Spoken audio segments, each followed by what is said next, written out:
నమస్కారం. ఈరోజు తెలంగాణ రాష్ట్రంలో మనందరికీ తెలిసిందే మున్సిపల్ ఎలక్షన్స్ అనేటివి వేడివేడిగా నడుస్తూ ఉంది. అయితే బీసీల యొక్క ఐక్యత చాటే ఈరోజు ఈ సందర్భం తెలియజేస్తున్నాను. ఈ మున్సిపల్ ఎన్నికలు బీసీల రాజకీయ శక్తిని ప్రతిబింబించే ఒక వేదికలుగా ఉండాలని ఈ సందర్భంగా తెలియజేస్తున్నాను. ఇవి కేవలం మున్సిపల్ ఎన్నికలు మాత్రం మనం చూడొద్దు.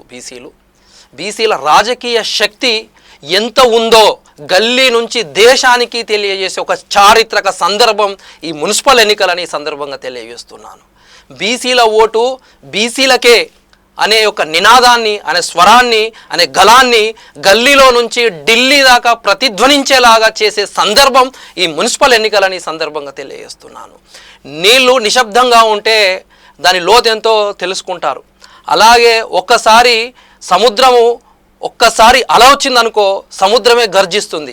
అలాగే బీసీలు కూడా నిశ్శబ్దంగా ఉంటే బలహీనులు అనుకునే సందర్భాలు ఏర్పడ్డాయని సందర్భంగా నేను గుర్తు చేస్తున్నాను.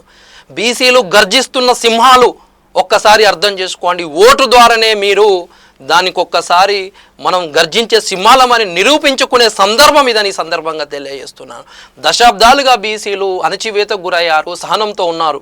ఈరోజు పోరాటం మారాల్సిన సందర్భం, సమయం ఇదే అని సందర్భంగా తెలియజేస్తూ ఉన్నాను. ఒక్కసారి అడవి తుఫాను తట్టుకోగలదు. అలాగే బీసీలు కూడా ఐక్యంగా ఉంటే ఏ రాజకీయ తుఫాన్నైనా, ఏ కుట్రనైనా మనం తట్టుకోగలుగుతాం. దీనికి ప్రధాన కారణం ఏంటంటే మనం ఐక్యంగా ఉండాలి. మన బలమేంతో మనం చూపెట్టుకోవాల్సిన సందర్భం అని నేను తెలియజేస్తున్నాను. అంబేద్కర్ ఇచ్చిన ఓటుతోనే బీసీల ఓట్లు బీసీలకే అన్న నినాదాన్ని ఒక్కసారి దేశమంతా మనం వినిపించే సందర్భం అని నేను తెలియజేస్తున్నాను. Thank you.